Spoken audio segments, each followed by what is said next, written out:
Alamanno da Costa was a Genoese admiral. He became the Count of Syracuse in the Kingdom of Sicily, and led naval expeditions throughout the eastern Mediterranean. He was an important figure in Genoa's long-standing conflict with Pisa and in the origin of its conflict with Venice. The historian Ernst Kantorowicz called him a famous prince of pirates. Early freelance career. Alamanno came from Genoa's mercantile class, and the earliest record of him dates from 1193, when he joined an accogliente, a commercial partnership, directed towards Sicily. In 1204, Alamanno and his son Benvenuto, on their own initiative, set out aboard the Carrocciere in search of the Pisan corsair Leopardo. The Carrocciere and Leopardo were both classed as navi, broad-beamed, lateen-rigged ships. The former had on board 500 armed men, and the latter probably half as many. The inventory taken after Alamanno successfully captured the Leopardo and integrated her into his force lists 280 suits of armor among the booty. Presumably this represents the number of marines she carried. In 1162 the Emperor Frederick I signed a treaty with the Republic of Genoa, offering it the city of Syracuse with its countryside as far as Noto if they would provide naval assistance against the Kingdom of Sicily. In 1194, his son, the Emperor Henry VI,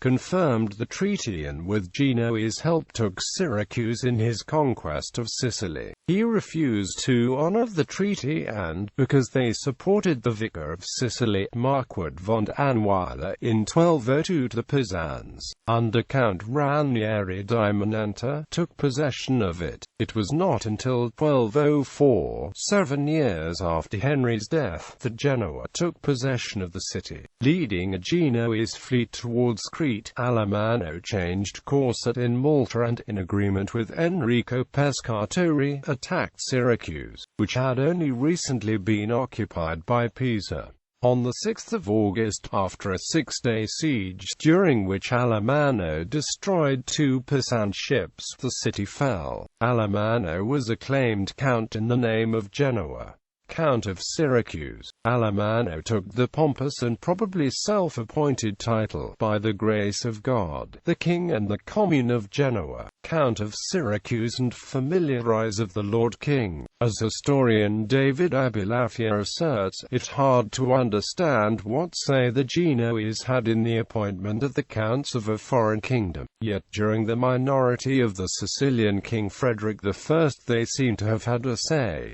During his tenure, Sicily fell under Genoese hegemony, acting as a trading post, way station and granary for the Republic. It also became a center of piracy.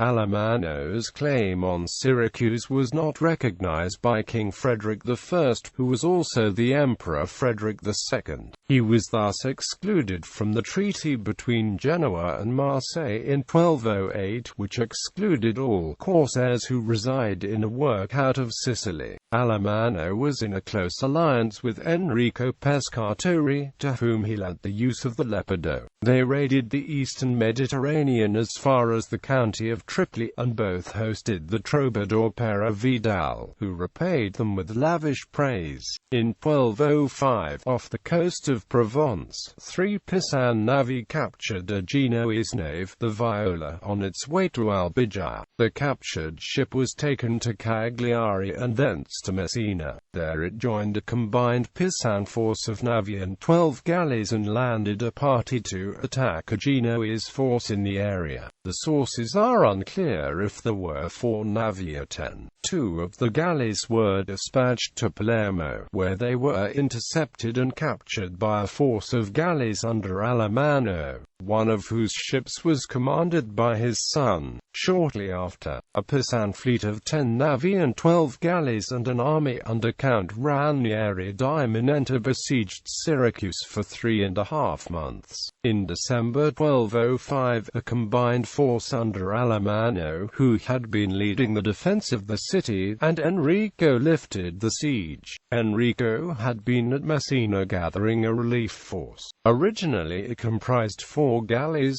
some to ride and 2 Genoese navy that were returning from Outremer. The Genoese convinced him to augment this force with more galleys and smaller vessels, as well as 16 more navi, apparently the most powerful ship class, before attacking the Pisan fleet at Syracuse. The latter contained some 9 navi, 12 galleys and 14 other ships. The chronicler refers to merely as Buscisque Barcus. Activities in the east. In 1216, Alamanno assisted Enrico in an attempt to conquer Byzantine Crete, to which Venice made claim. In June 1217, he was captured by the Venetians under Marco Zorzano and imprisoned in an iron cage. In 1218, Enrico renounced any claim he had on Crete in favor of Venice, and Alamanno was released. In 1219, Alamanno led 1 galley in support of the Fifth Crusade, and was present at the fall of Damietta. In 1220, Frederick II began asserting royal rights in Syracuse, attempting to throw out the Genoese, and proclaiming the city most faithful. The emperor expropriated the warehouses and other properties belonging to Genoa. After he was expelled from the city in 1221, Alamanno went to Terracina, where Pope Honorius III recommended him to the consuls of the city. In February 1224, Honorius took Alamanno, his family and his possessions under his protection while he was away on crusade. He had agreed to assist the Margrave William VI of Montferrat in the reconquest of the Kingdom of Thessalonica in exchange for 100 knights, or knights' fees, or 1,000 marks of silver, guaranteed by Honorius. He probably died during the expedition. He was certainly deceased by 1229, when the podesta of Genoa, Jacopo di Balduino, wrote to the judge of Logudoro, Marianus II, ordering him not to give assistance to Caracino, the illegitimate son of Alamanno, accused of acts of piracy after the fashion of his father.